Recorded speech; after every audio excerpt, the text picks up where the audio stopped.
All right, y'all, I'm Brad Magner. I own Slate Media Studios. I'm happy to be involved and try to teach y'all some stuff about cameras. Been filmmaking for like my whole life, and I went to UNO for filmmaking and from my own production company, and I use Blackmagic cinema cameras. I have not really worked with the studio cameras, this is what these are with these handles here, and the bigger screen, but the operating system inside is still pretty much the same. So I'm going to talk to y'all about just the basic settings and some things to teach y'all about to shoot. So these studio cameras, if I'm not mistaken, are all running their feed into the station on the other side of the wall. So they're going to be cutting in between with the Atom station and all. Yes. And every one of these is also going to be recording to their memory cards inside, I believe. Well, the external drives, right? They will be, but for this example, we're not. Okay, okay. So I'll talk about frame rate first. So most people know that movies are shot at 24 frames a second, but you'll see this as 23.98. That's the kind of the digital and broadcasting way of having a film shown on television. On film, it's actually 24 frames a second. And also, you also see 30 frames a second for television, but it'll say 29.98. But I don't know what we're doing for this show, if we're going to be doing 24 frames a second or 30. In the finished product, it'll be 24. 24. Okay, so we're going to leave the frames per second at 23.98, and usually just a standard, if we're trying to figure out the shutter speed, you want to have it double that. So 24 frames a second, doubling that would be 48. Sometimes cameras cannot go to 48 frames, the shutter speed at 1/48, so you round up to 150. Shutter is also, they also have a thing called angle, and it's, I don't know if how deep y'all want me to go into how the camera runs, but you have light coming in through the lens that's shining onto the sensor. But before the sensor, there's what they call the shutter. It's a circle that spins. Now, if you can imagine a circle being cut in half, having the shutter speed double what the frame rate is, that's half of it, and it's letting light in and turning off, but we don't see it to the naked eye. But if you have a wider open shutter, so let's say like a piece of pizza, like 1/8 of it is only open. When it's spinning, we're going to get a sharper image because it's not letting so much. The motion we're seeing is not being blurred. But if the shutter speed is much wider or lower on the shutter speed, it's again, if it's like 1/20th of a second, whatever's walking is going to look a lot more blurry. You don't want that. So you want to at least be double what your frame rate is. If you're filming anything like high action, example like The Gladiator, if you're ever watching a movie, I could tell when I'm watching a movie that there's about to be some action because it looks crisp and it's kind of like almost choppy looking. But like in the movie The Gladiator, it was like they're the ones that like made it look awesome when they're fighting, and it has that high shutter speed. That high shutter speed gives a very sharp picture. The problem is when you raise your shutter speed to be higher, it's letting less light in, so you need more light. You got to pump a lot of light into the scene or whatnot. So you got to find the balance of the shutter speed and how much light you're putting in. But as for the studio setting, we're going to double it to 1/50th of a second for that. Your iris is also your aperture. So it gets smaller and it gets bigger. The bigger it is, more light comes in, and the shallower the depth of field will be. So so if we have a very shallow depth of field and it's 2.8 on him and we're focused on him, he's going to look very sharp, but anything behind him is going to look blurry. So we had like a city behind him, it looked very, very blurry. The higher you raise the aperture as well, so if we went to like an 8 stop or a 16 stop, almost everything will be sharp and in focus. On these cameras, this is going to be something good for y'all to know. There's a thing called peaking on here. It's a little knob.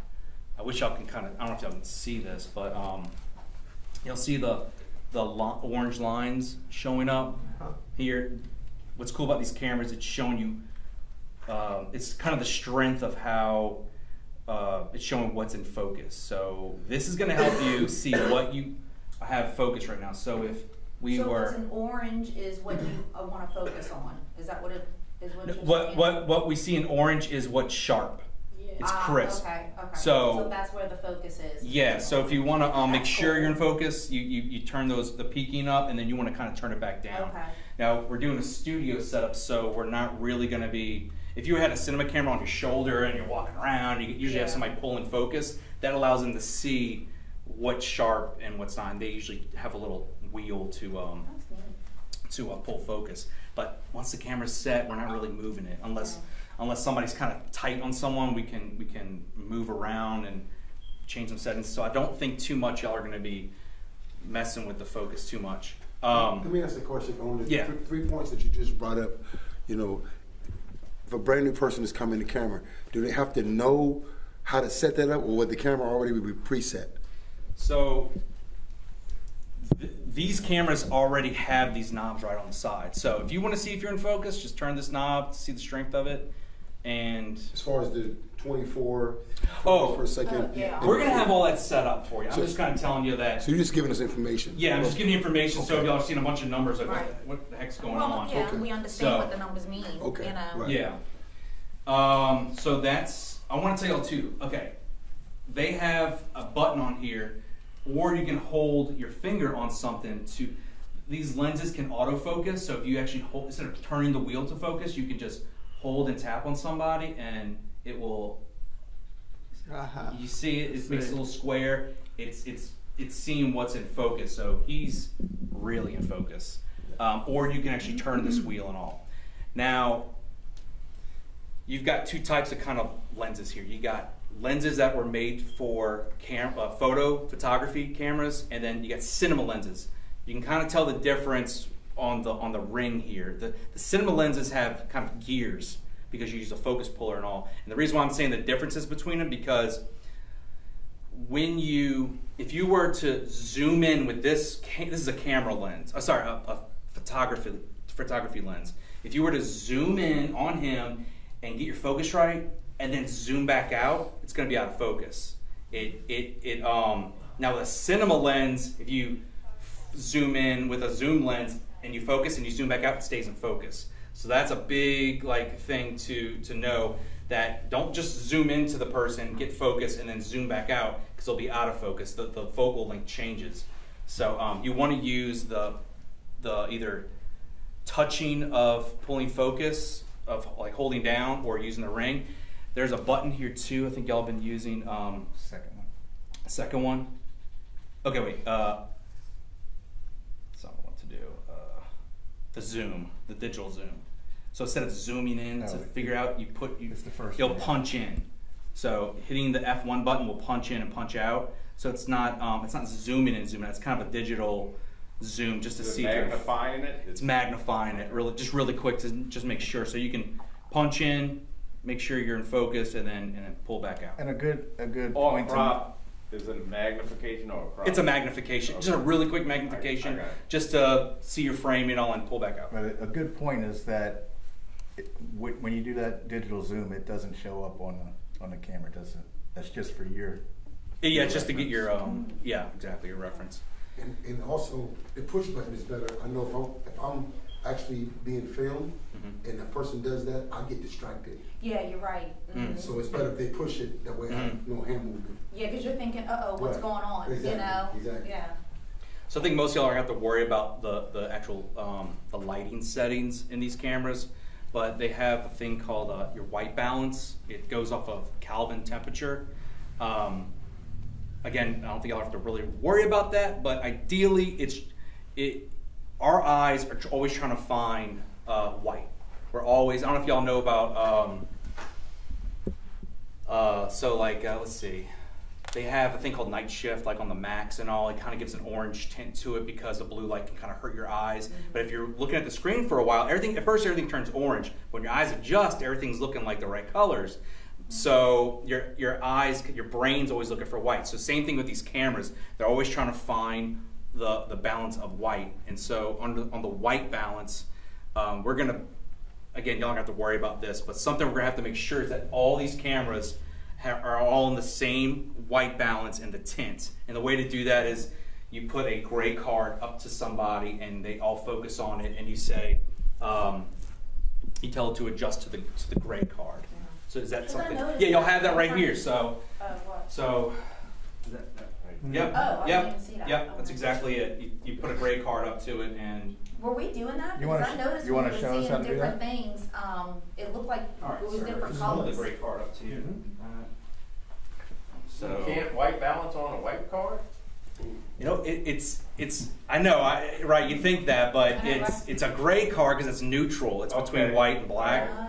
and so you actually use a gray card to find the white The white balance. balance. Okay. It's called like a 18% something. I don't know, but so I don't know who can see Yeah. this, but You want to come on this side? so under your white balance is up here. Yeah. Yeah, just sit right there Let's see, let's get it so on. that everybody can see it. Now you may need to. I'm kind of. You might need some light. You may need to stand about like about right here to fill in it. Okay, so on your white balance, you're going to open that up and see AWB, auto white balance. We're going to get a square. You can zoom in for this because we're just pulling the color. You want to fill this square up as much as possible with the gray card, and then you're going to hit update white balance, and it's going to adjust the tint and the white balance. So actually, 56 stayed the same, didn't change. Can you run that one more time? white balance, Let's see. auto white balance, get on the card, make sure the lighting's where you want it to be, and you're going to say update the white balance. now it and changed. it changed. Yeah, The okay. tint and everything. And so you do that on every camera. So once you do it on one camera and you know the white balance and the tint, it's not changing because they have the settings locked in in the control room, Yeah. right? Okay. So once you do it on one camera, change it to the same on all the cameras. You don't have to do the. You don't have to do. You don't have to do it all. Okay, Thank you you. can just plug in the numbers or whatever. Yeah, just plug in the temperature and the tint. Okay. So again, camera operators don't have to really worry about that. Show me where you went to real quick. White balance right here, WB. Yep. Click that, Okay. AWB, and you do that. So Gotcha. that's going to adjust your white balance and your tint. What else? One other thing to say is 5,600 Kelvin is outside sunlight. Yeah. 3,200 indoor. Yeah, the tungsten light. Is, Right. Say that again? 5,600 is outdoor sunlight. Okay. 3,200 is indoor. And What do those Yeah. numbers mean? So we need to get like a poster or something just to show the different temperatures, the Kelvin temperatures. So street lamps, the orange ones, that's lower 2000s. That's like probably 2,300. The lower you get, the more orange it is. Okay. The higher the number, the bluer it gets. So daylight actually comes off as blue, and it's about 5,600. When you start getting even higher and more blue, you're getting to moonlight, and that's like around 8,000 to 10,000 Kelvin. It'll get bluer and Cool bluer. and So warm. yeah, cool and Oh, I see warm, what you're saying. right? Yeah. And Okay. so Is that these. good or bad? Whatever you need. It's whatever it is. Okay, example. We're filming a scene. It's a night scene. We're in a bedroom. Ideally, the light coming from the lamp is more orange, but we have a window where we need some moonlight coming in. So you want to have a big light outside at like 10,000 Kelvin shining the moonlight color coming in, but then the lighting set we're doing inside is more orange, so we might want to have some light set up at a different temperature. Lower. So there's these things called gels. I don't know if you've seen them. They usually put them over lights. They're like a transparent color. So this light here is very blue, but some lights you can't change the temperature, and you got to put a gel over it. So you'll see them clamp that on with like clothespins and whatnot. So that's what that's about. He's getting you a poster with. I was just letting you know about a little bit about lighting. Yeah. Okay, so they got this thing called false color. It looks really, really weird. I mean, I didn't understand it for a long time, but this is going to be for people messing. I don't know who's going to be dealing with the settings and whatnot, setting up these cameras before people are operating them. But under here, under monitor, you can say turn on false color. You're going to see all these crazy colors. Ah, yeah. and it's very confusing. But they actually had this feature on these cameras for a while, but didn't have the little color bar. It goes from like this hot pinkish purple to a darker purple to a gray to a green to another gray to a pink to a gray to a orange to a red. So this is actually helping you get your exposure. We got a green room here. So okay, so pretty much these are anything too dark, it's too black in the image is going to turn this purple bluish color. Anything too bright, which I'm trying to figure out if I can do something where it's overexposed. Anything that's too bright is going to turn very red or yellow. If you're red, it's called blown out. It's pure white. You're not going to be able to recover it in post-production. It's just blown out. So you want to get rid of the red. So yeah, so you want to make sure when you're exposing that you're kind of in the middle. You want to be between the green and the pink. It's going to turn gray.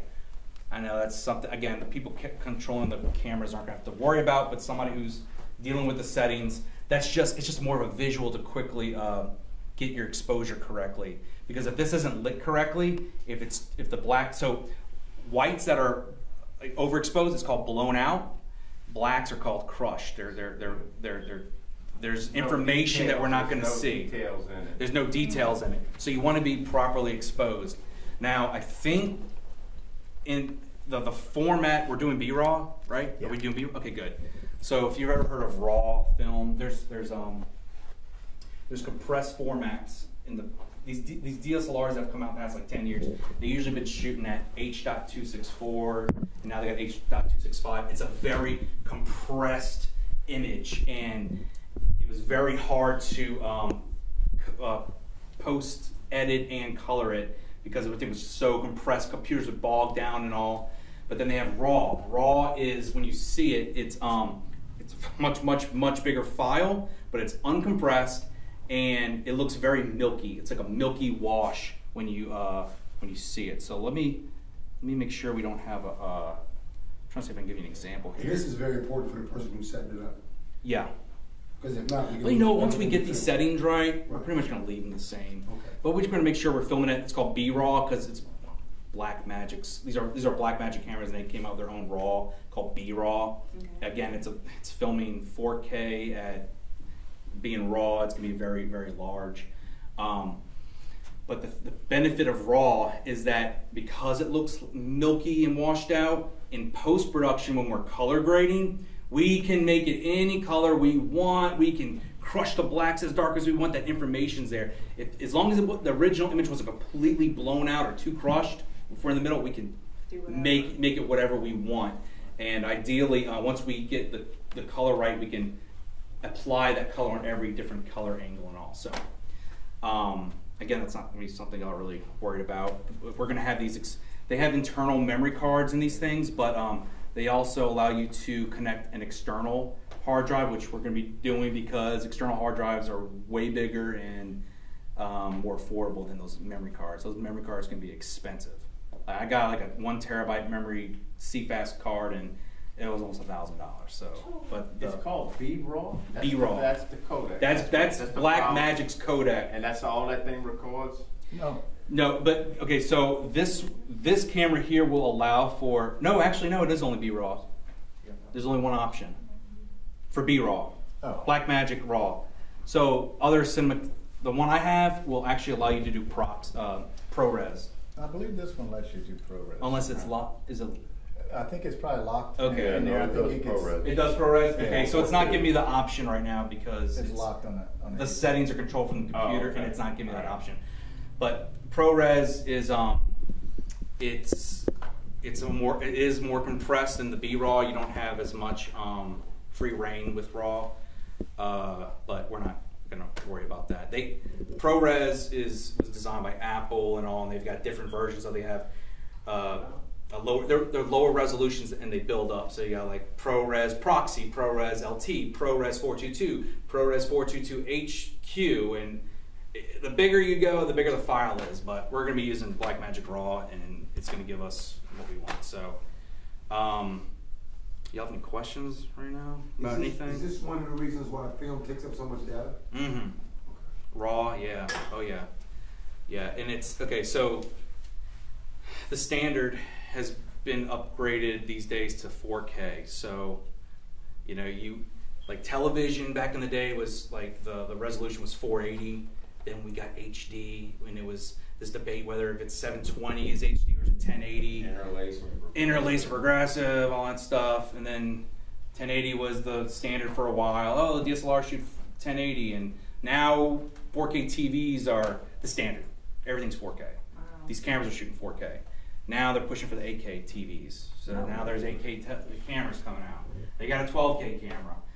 I don't know. We're gonna start seeing pores on people, and it's gonna be gross. So what about like the 3D stuff, you know? And then they even have. Yeah. Oh yeah. Watching 3D. Oh yeah. There's even like a 32K camera coming out. Oh, Like wow. why? I mean, you're gonna record a minute. It's gonna be a terabyte. I don't need to see everybody's blemish. Yeah. Right. Yeah. I see enough of my own. And like. Yeah. So the benefit. Okay. So if you know your final video is gonna be, like, let's say 4K, what's beneficial to have a 6K camera is because if you're shooting at 6K, in post-production, let's say the shot was really shaky and all, to fix it, software stabilizes the shot, but to do that, it has to digitally zoom in.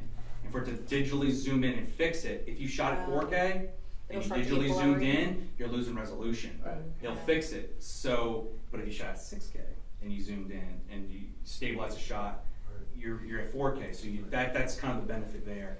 And if you shot at even higher resolutions, let's say you're going to export at 1080, well, and you shot at 6K, man, you can zoom in digitally on the post-production end. You're not going to lose any resolutions, apparently. So I'm trying to see. That's kind of the basics of everything.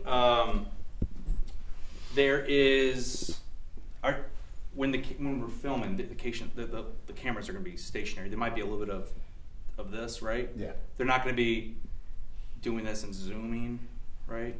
For the most part, they're probably going to be already set to where they need to be. Okay. I would imagine there's a wide shot, a two shot, like crossing while there's two people, and then maybe one camera that actually is following the person. That whoever's doing that, whoever's tight on someone and is following them, they may have to pull focus. You're going to want a higher aperture, so you're going to want like I would say at least a 5.6. Again, the higher the aperture, the more things are in focus. The lower it is, the more let's say like a 2.8 is this is in focus, but if you go to a 5.6, this is in focus. If you go to an 8, you get more and more in focus. But because you're raising that up, you're getting less and less light. It's like, what do you want? Do you want more in focus? Or you need more light, and it's always a balance you got to do. And that's the f-stop. That's the f-stop, yeah. Okay, so I have a question about that. So when we were doing another view, so we've got 3 ladies, right? So we had the one in the center that had the wide shot, and it was also like me too. And then we had, like you said, the crossovers. I think, Glenn, you were doing the one on me.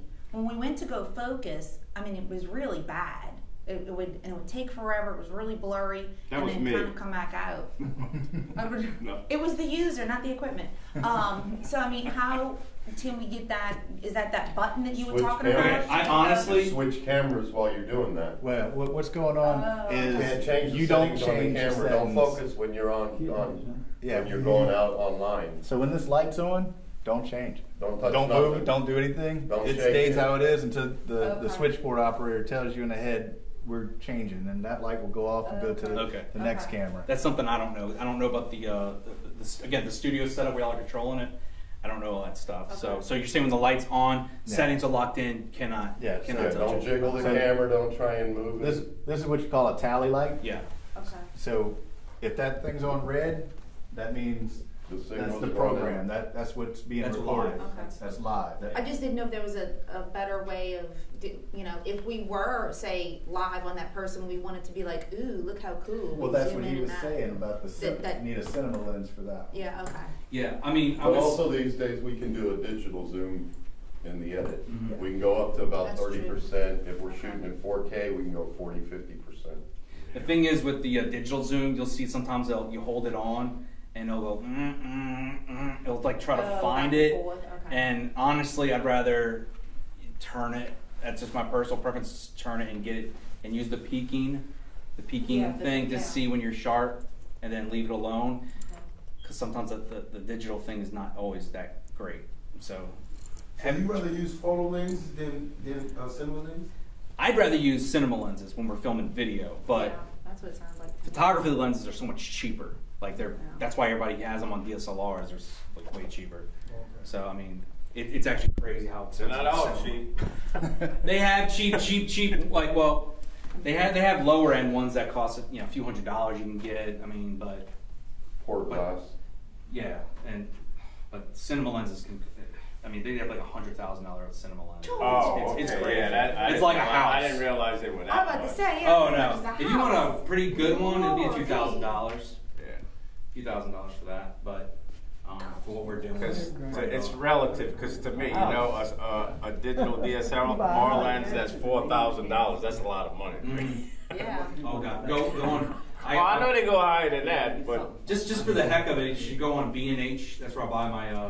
It's a well-known photography and video seller of stuff, and just go in there and just type in like cinema lenses, maybe Canon, and just see how much the prices are. Your jaw will fall off. I'm like, man, can you imagine somebody drop that lens on set? Oh, That's I like never did look at a $100,000 lens.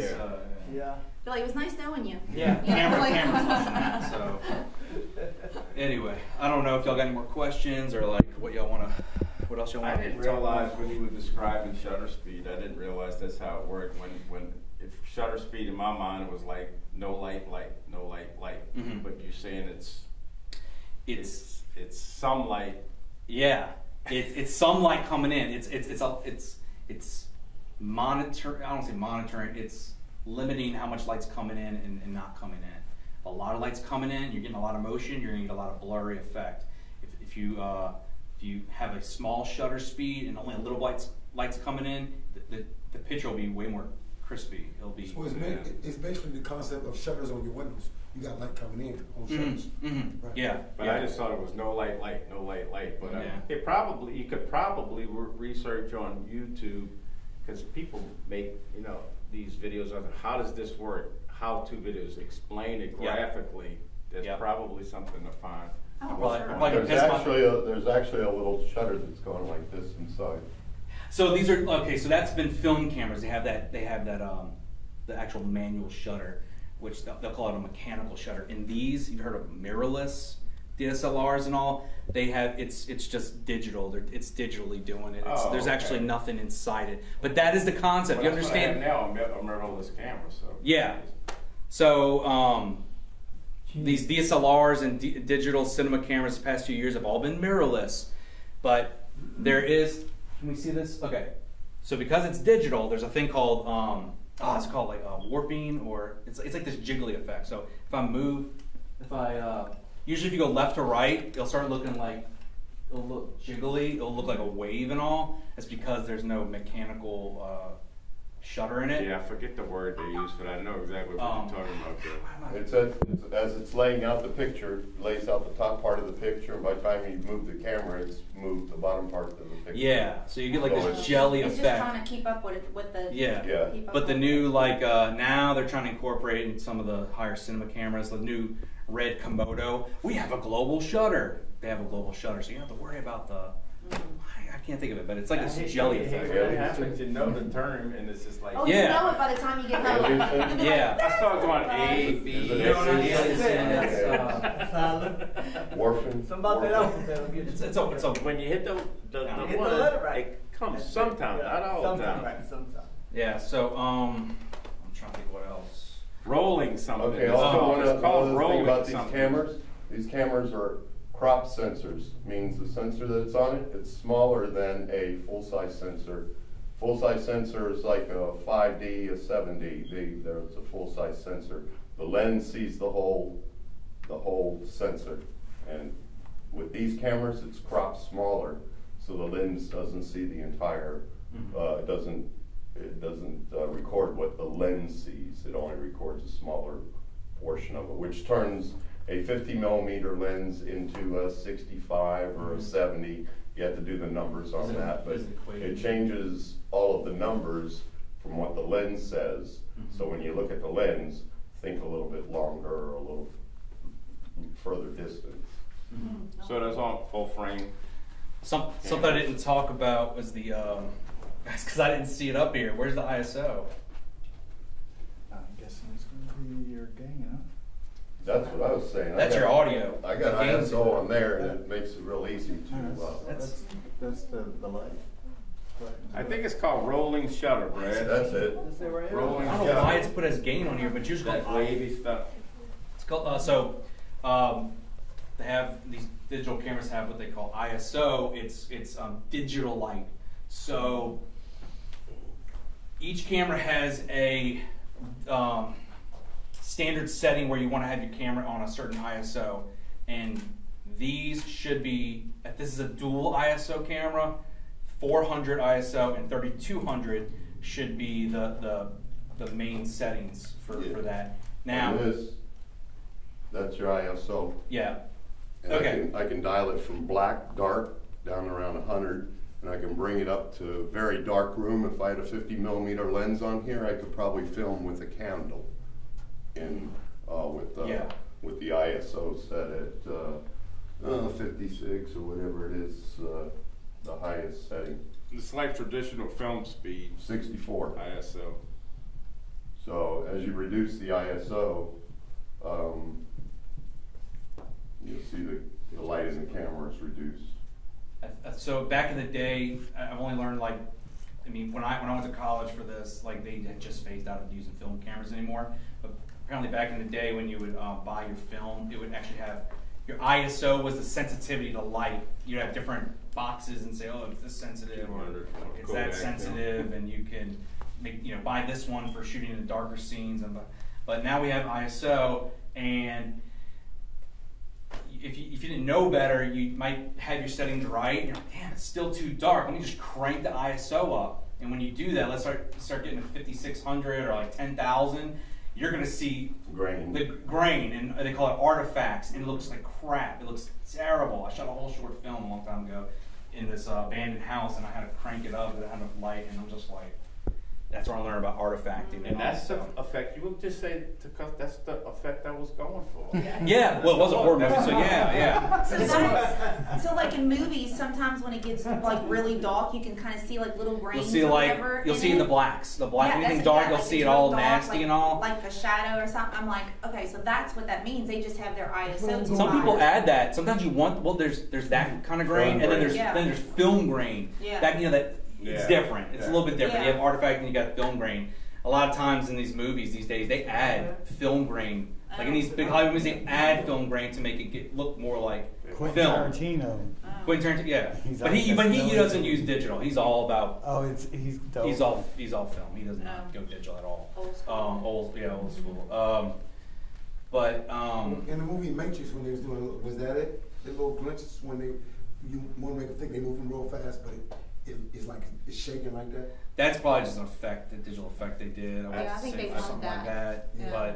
But I was watching my kids were watching Spider-Man: Homecoming, and there was a shot. He was like landing on a roof, and I saw all this grain, and I'm like, okay, so even the big Hollywood films, they don't like always remove the because it didn't look grain, it looked like artifacting and all. I was like, okay, well. Nobody's gonna notice that though, but a guy like you. Yeah, right, yeah. But it makes you feel better because, in the end, it doesn't matter about having that clean. I mean, just tell your story. Yeah. It doesn't matter if you have a bunch of grain in it. Just make sure you have a good story. Right. There's another thing here too called histogram. What is that? You say, I've been trying to get that. Does anyone know what a histogram is? Or it's usually photographers use that. It's on the left side is your exposure. Sorry, it's getting your basic exposure. When the peaks are more towards the left, that's your darks. Peaks towards the right are your highlights. So ideally, the ideal picture when it's exposed correctly, it looks like Mount Fuji. Okay. Mount Fuji. It's a little like mountain. So, but if you see if it looks like this, you're blown out. Like it's all the whites. Or if it looks like this, it's way too dark. You wanna It depends on your image, but if you're filming like you said a while ago, if it's a scene where there's just a candle, like one little candle and all, it's going to be more on the dark end. It depends what you're filming. So, but if it's a very basic scene, like a I don't know, kitchen or something, middle of the day, you're probably gonna want like Mount Fuji. So. Yeah. So I don't know. Any other questions, y'all? Y'all are, and you're recording yourself. Like y'all are hitting record in the other room, right? And y'all are doing all that stuff. stuff. Yeah, we have a hyperdrive in the other room. So okay. So basically, yeah, we hit the button. Okay. I probably want to go over any audio, right? Because y'all are they're not worried about. Well, I mean, I would say go over like just the basic inputs and outputs on the side of it and where it gets. But the main audio here that's going to an audio recorder. Well, everything's running through these SDIs. We usually use lapel mics. Yeah. Wireless. And it's going to the other room. Yeah. It's not going. Nothing's going directly into the camera, right? It's going directly into the camera, syncing in the camera, and going directly to the board. Okay. I hate to say this, but like I would recommend recording the audio separately and then going into the camera. You want to have anything like professional audio that you're doing. You don't want it to go into the camera because these things have their own preamps in it and they're not good. So you want to ideally, your main source of audio, you want to have it go into a mixer and then an audio recorder. That's what you ever see they call them the boom operator. They got the big old pack on their chest and the hole in that. The audio is going into a preamp and they're able to get the levels just right and they're watching. That's all they're doing. They're watching the levels, making sure it's all correctly, and then it's being recorded separately. You want these cameras to still record audio, but from the mics that are on it. So you're getting your video is recording this called scratch audio. It's getting the audio waves into it. You got your other audio being recorded separately. In post-production, nowadays, like normally you have the clapper board, you say action. I don't know if y'all know this, but the reason why is because the audio is recorded separately from the video. So in post-production, you have your audio track and your video, and you get to that right frame when the clapper is hitting. Yeah, there you go. When the clapper is hitting, you stop on that frame, and then on your audio wave file, you're gonna see a giant spike. So when that spike for that clap happens, you line up the video with that spike, and then now all your audio is synced up. But nowadays, you have scratch audio on your camera, you have your separate audio recorded, and now you can just select the video clip and the audio clip and say sync up, and it's gonna, we'll see the wave files and match them up, and you're done. You export a compound file, and now there you go. So do you think it's better to have mics on us or use like a boom mic or something like that? I say both. Both. Okay. For a show, have this as, I always have 2 audio sources at least. So have it on you, and then have a general mic above you, just in case, because sometimes, especially for what y'all are doing of like a show, one of y'all might move and it rubs the mic, and you're, well, at least you have this backup mic that can, it might sound a little bit further away and you gotta make some adjustments, but it's better than having that sound happen. So, so for 3 people on a panel, you get 3 wireless mics, and then the boom mic, 4 separate inputs going away out of the room, recorded separately. So for filming 3 people, that's what they're going to be doing. You need to get a mic to where it's a little bit. So if you can imagine, these mics, they're called boom mics or shotgun mics. They're very long, and it's like a sniper rifle. You got to aim it right at their mouth. If you go off right here, they're going to sound like they're really far away. So that's why that boom operator is constantly listening and making sure they're on their mouth, kind of like a couple feet in front of them. Now, it was the opposite. It would just pick up everything. No. The longer it is, the more of it's like, again, think of like a sniper rifle. You're aiming right at their mouth. They have different mics where, so let's just say it's almost like a lens. The higher the number is, the more focused and telephoto it is, but the wider the range gets. So they got mics that will be very hyper focused on a subject, and then they have some that you'll get more audio. So you want to make sure you get one. Omnidirectional? Omnidirectional, yeah, omnidirectional. So yeah, you got to get more of an omnidirectional mic for this setup with the pole, because if we use a shotgun mic and wherever we're aiming it, it's going to be on that person. So you want to have the mic in the middle, omnidirectional, and kind of wider so we can hear everybody. Okay. Yeah. Now, the more omnidirectional it's going to get like, so lapel mics or lavalier mics that are on you are omnidirectional. Mm-hmm. They're going to, you ideally want to have it around the chest of the person, and because they're right there, it sounds good, but honestly, I mean, you'll hear almost everything. Yeah, so you want to get the audio levels correctly so you don't hear that. Why on a set? Yeah, exactly. Yeah, I'm telling you, because you'll hear somebody on their phone. You gotta make sure your phones are off. Also. We got shotgun lapels. Okay. Okay. They have all sorts of different kind of mics, but mainly your mics are lavalier mics and boom mics. Okay. If you have one subject, then just have the shotgun mic around the person and just leave it. So. Now, do we have both? Now, we have a few different shotgun mics, but we only have one boom right now. Yeah. Just something I noticed coming in here, I know your lights are set up like this way. Mm-hmm.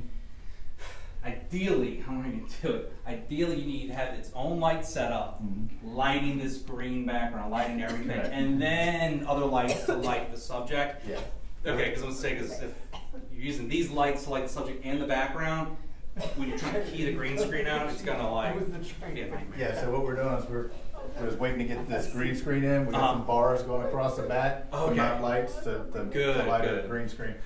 Now, what color light should we use on going against the green screen? Should we just use straight white, or?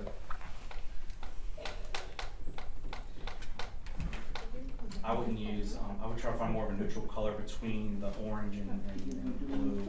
Trying to get. I would probably be around 4,500. We can look that up and see what's best lighting for that. We just don't want to do. We don't want to shoot orange on the green screen while we're trying to also light a different color for the people. But ideally, get a very neutral green. And I could look that up and see what the best color temperature is for a green screen. How many lights do you think you would need for that whole background? I don't know. We gotta make it look. When you look at it, it has to look like even green, very even, no shadows or anything. Dispersed evenly. Very even. Yeah. And then we're also gonna have to get like green tape or something a little off, maybe white tape to tape little crosses. Because what you do when you key out the green screen, and we're doing multiple different directions in post-production, you're gonna have to track the shot, and you gotta tell it multiple point of references. So you'll like say, okay, this cross and that cross, and then you let it do its thing, and it's tracking the shot, and you can add in your virtual background. I'm saying that's over with that. No.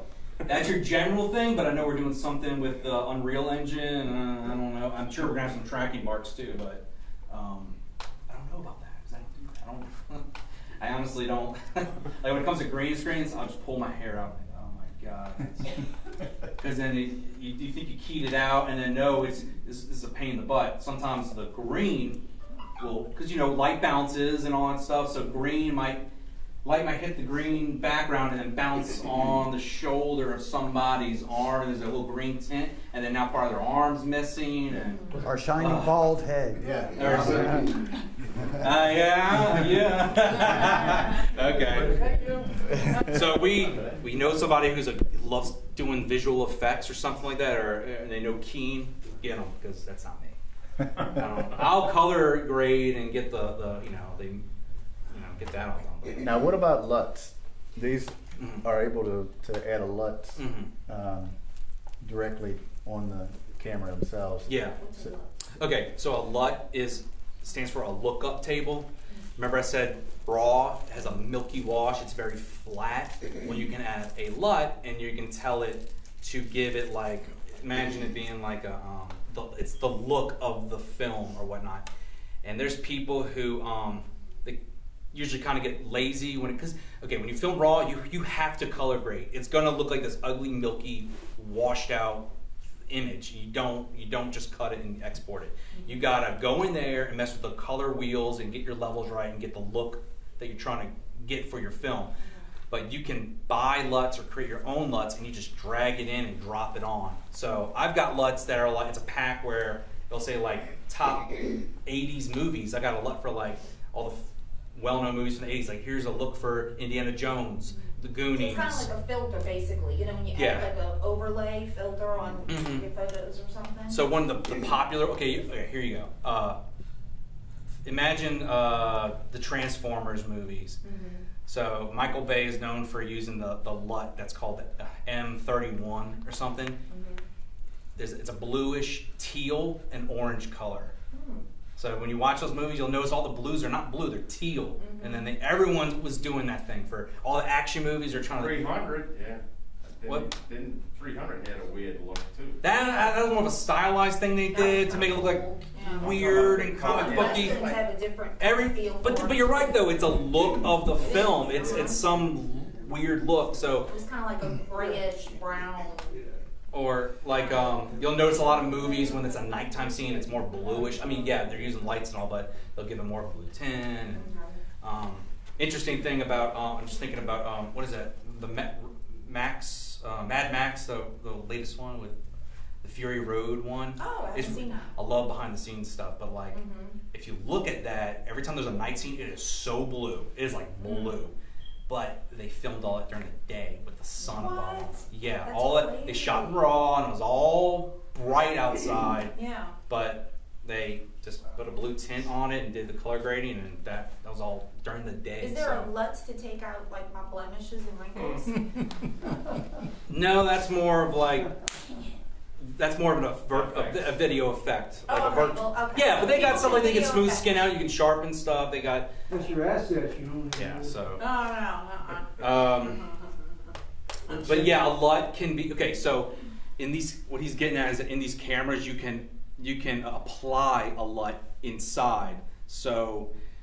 Instead of you seeing this milky washed out image, you can have a LUT on here and it will look like it's colored and it's saturated and all that stuff. So it's actually filming in that instead of doing it in post-production. Yeah, so you can do two things. You can say burn the LUT into the image, which means that like whatever that LUT we have on here, burn it into that file and that's it.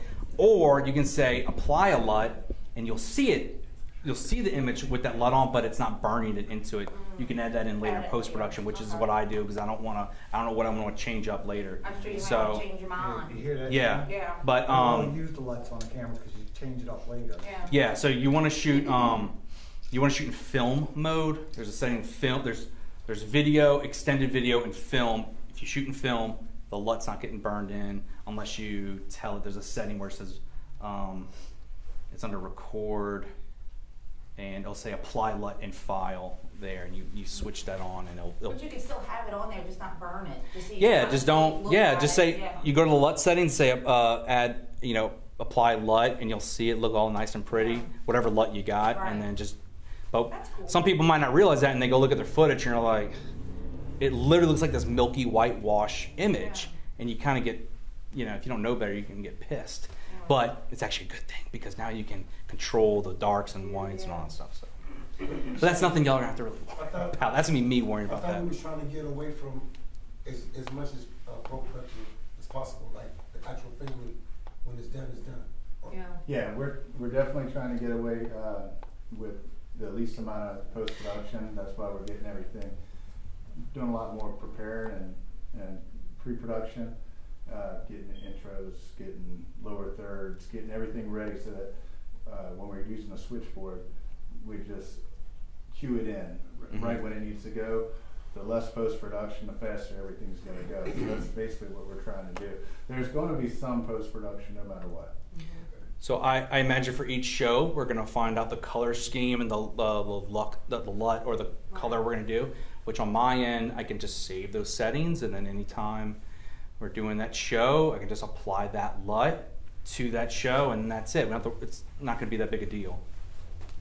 In Premiere Pro, the tab that says Luminetry or whatever, that's Luminance? Not Luminance.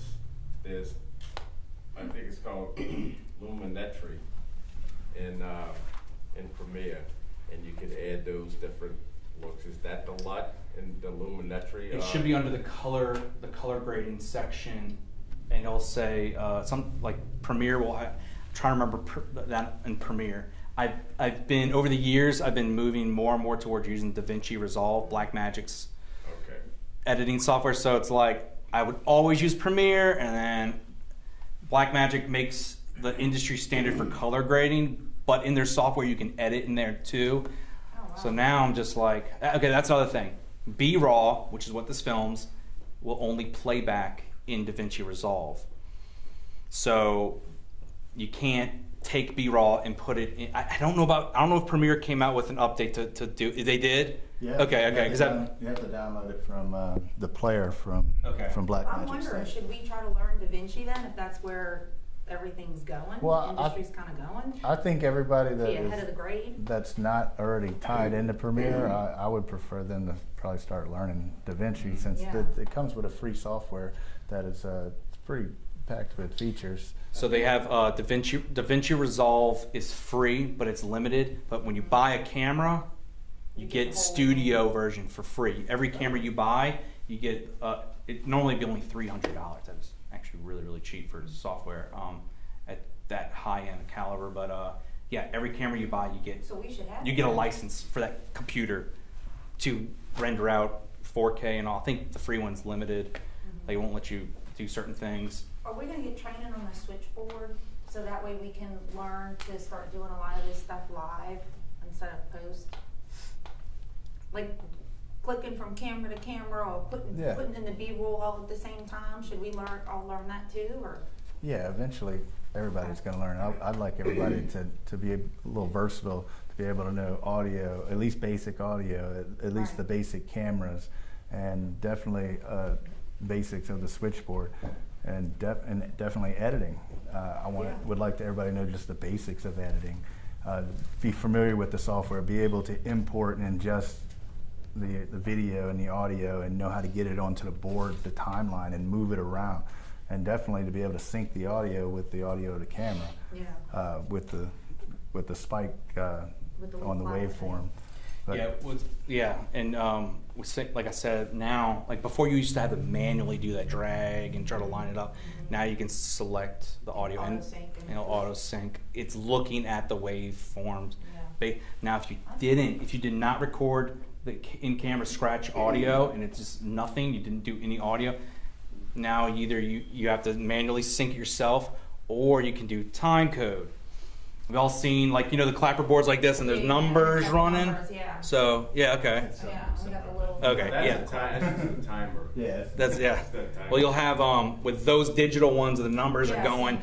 It's all synced up to all the cameras. All the cameras have that same number, and when they hit it, it stops on that number, and that just kind of tells you where it's at. But I know, because we were having issues with lining up. Well, I know Bill was lining up the audio with that kids show to everything.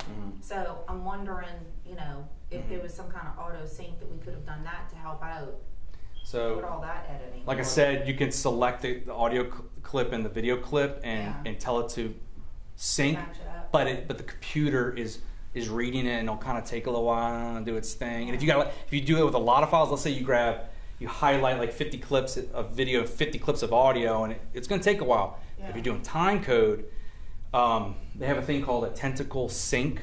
Usually time code's really expensive. Like the devices they use on movie sets, they're really, really expensive for time code. But they have a thing called Tentacle Sync, and it's this little square box that has a little audio jack, and you plug it in the audio jack on here, and on each camera, and you can use an iPhone or an iPad, download it, and you can tell it on the app to sync the same time code, and you're going to see it.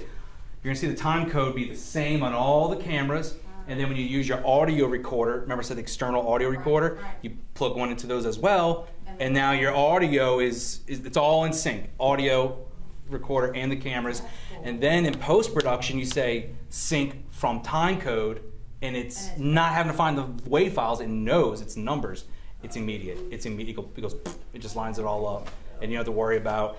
Anytime, if you want to save time, that's what you do. But those things are like $300 each. So that's the thing. It's like it's cool, but you spend some money. Everything easy is expensive. So that synchronization app you just talked about, is that part of Premiere, or that's a plugin for Premiere, or where does that it's burning in the audio clips and video clips have a thing called metadata.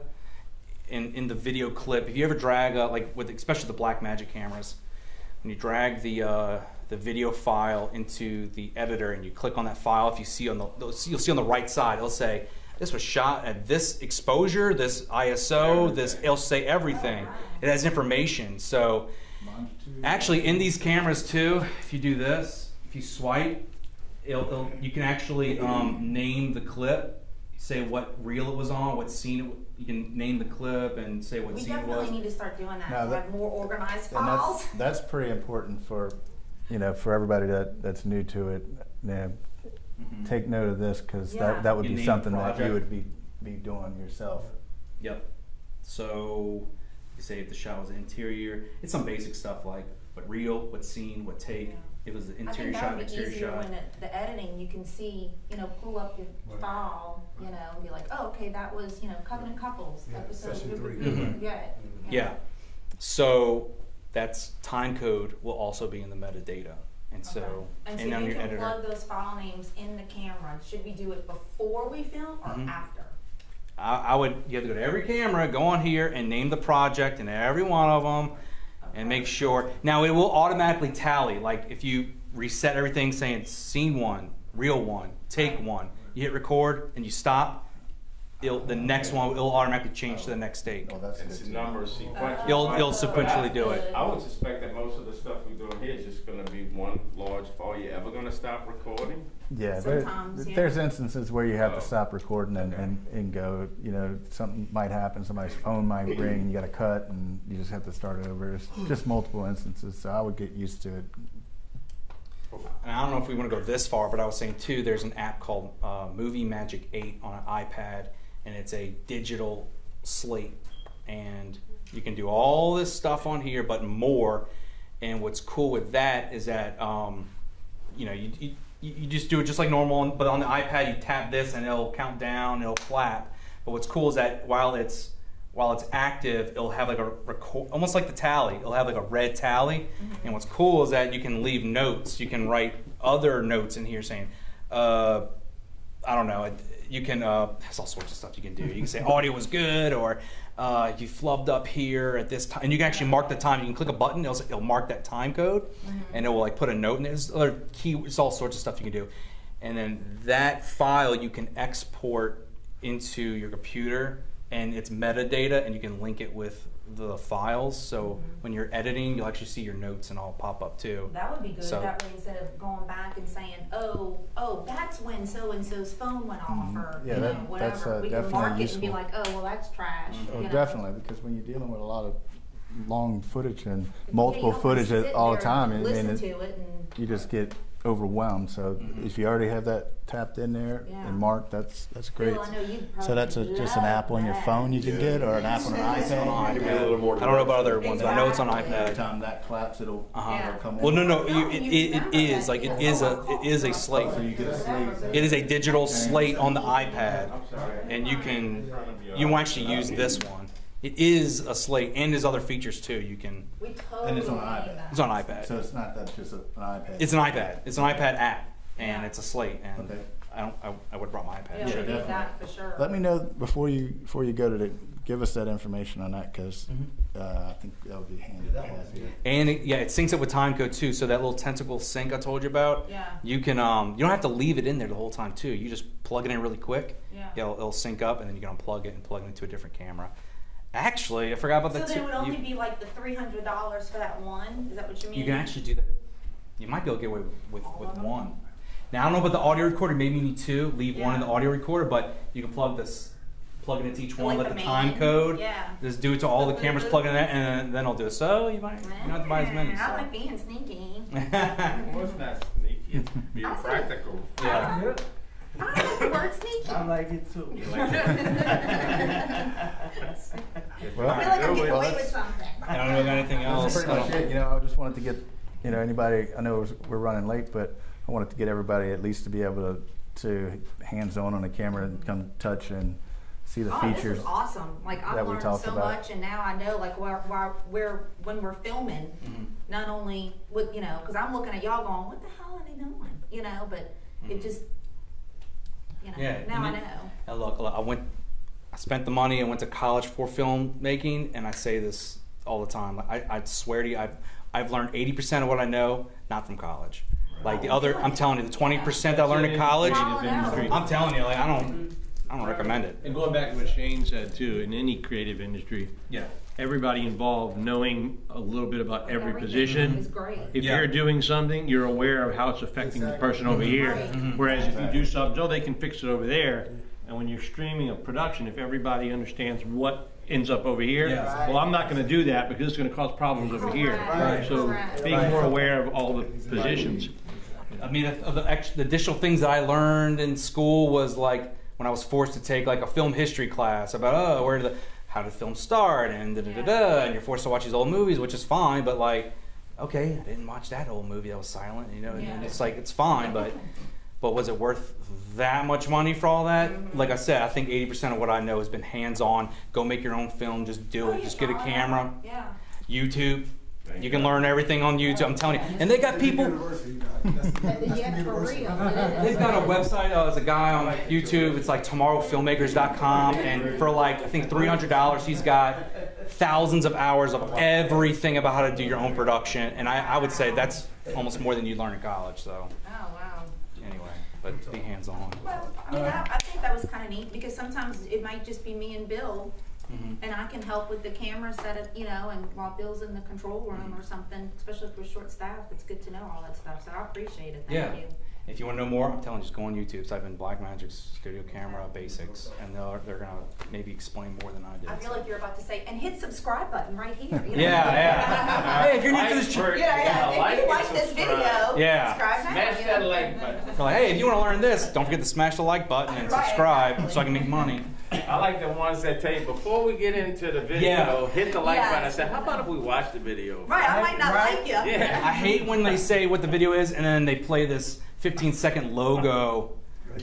And Everybody's got an intro, right? Everybody's like, guys, just get to the video. Come on, everybody, let's hear it for technology. You know what the strategy is? That's how they make money. Because if you don't want a certain amount of seconds, they don't get. Right. It depends on how many views that video gets and how many subscribers. Because if you have this many subscribers and this many views, it multiplies it. Exactly.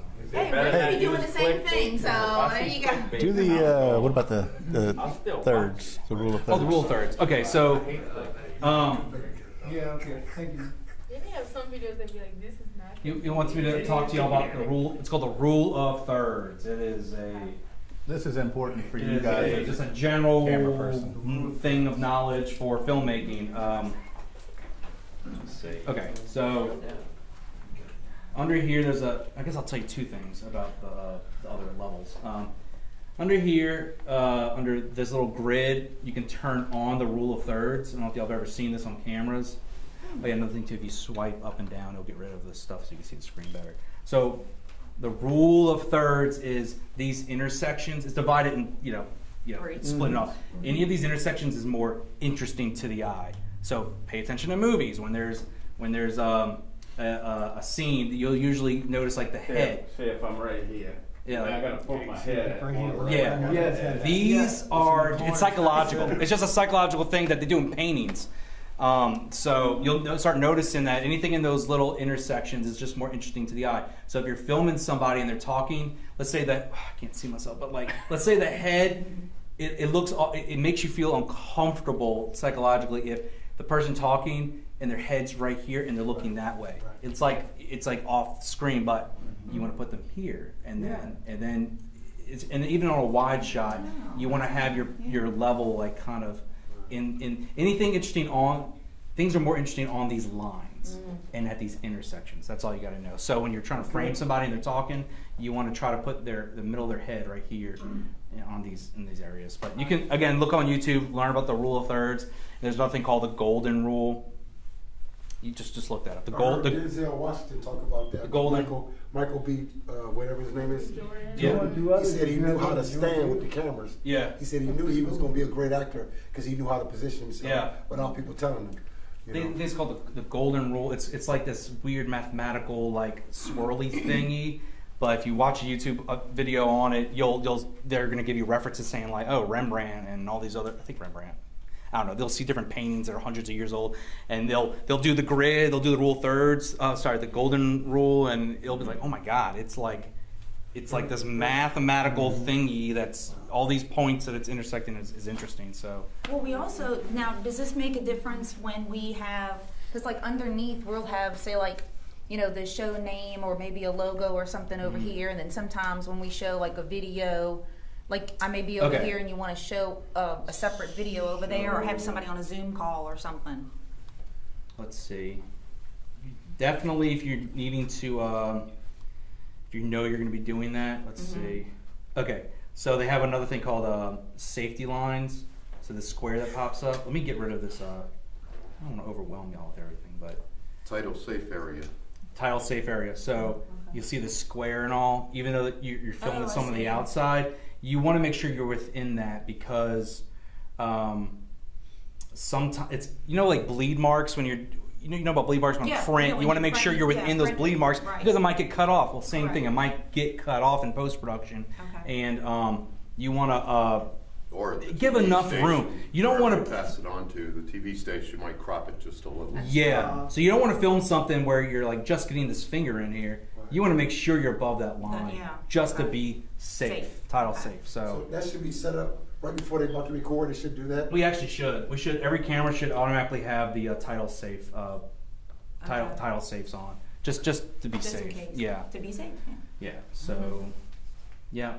Because if you were to, like, a lot of times in commercials they'll put a logo in the corner, and if it gets cut off, you can cut the logo off. So when I'm editing, I put my title safe on, and I make sure I put the logo within that just in case. Yeah. Don't mess with logos.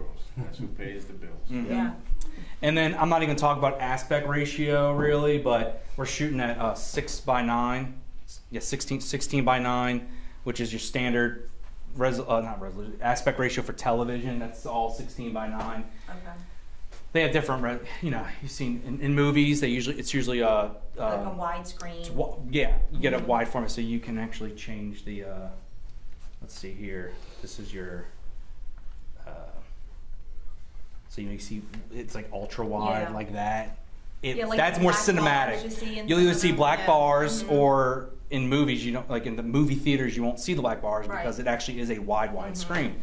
But for something to be cinematic, 24 frames a second, you know, it depends on like the movement of the camera. If it's wide, I mean, there's different things that make something look more cinematic, but those are usually the things. It's wide, it's got the black bars, and it's shoot at 24 frames a second. Things have a shallow depth of field, and so. But we're not worried about that because we're not doing that. Yeah, in the studio, in the studio, you wouldn't want to go for a cinematic. No, if we're going to do a short film or we're going to do like a story, I'm shooting wide. I shoot, you know, you want to do like 2.4, 2.41, or another standard is it's almost equivalent 2.39. If for some reason y'all are going to be doing some stuff for like, if you know you're going to be doing stuff for Instagram, I think they actually took that into account. They make it. They have the square. They actually have a square. Yeah, they put a square 1 by 1 or whatever it is. Yeah. Yeah, let's see. I don't know. That's their little size. Yeah, like 4 by. It's in here somewhere. So.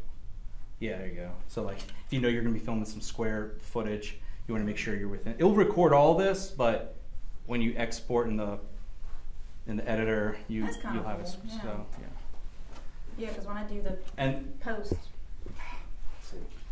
But yeah, I don't want to overwhelm y'all with everything, but that's some settings. Yeah, no, that's awesome. No, Michelle, it still records widescreen. It's just showing you. But you know to be in that. If that's what you want for square. Okay, that's awesome. That would be good if we post stuff on Instagram. You know. Another important thing you'll need to know is that circle there is hit record. Or no, wait, you're doing it on your end, right? You're doing it on your end, right? The record, the actual hitting record. Yes. Okay. No, what's going on right now? We talked about syncing the cameras up in here. because when we hit record in there, it's not set to turn these on Trigger yet. the light, So the camera. yeah, it's probably just a small setting, but I might need your help to find that. So all the because cameras. the time's going to be off. Yeah, so that we're all on. No. If y'all are doing time code, it doesn't matter. Yeah. If you're doing time code, it doesn't matter if you hit that one 5 minutes later. Okay. Because it's all at the same time. Now, there's no way you would be able to hit all these on and try to line them up. There's no way. Okay. Yeah. But the time code doesn't matter. So. You know, if everything goes right, one day, 25 years from now, this is going to be part of Breeze TV's history. Yeah. Yeah. Yeah. It is. If it goes. Well, yeah. Well, hopefully we'll have a documentary in a year. We're actually we're actually We're doing it right now. so we're actually making. We hope it works. We hope it happens. We hope we're making awesome stuff.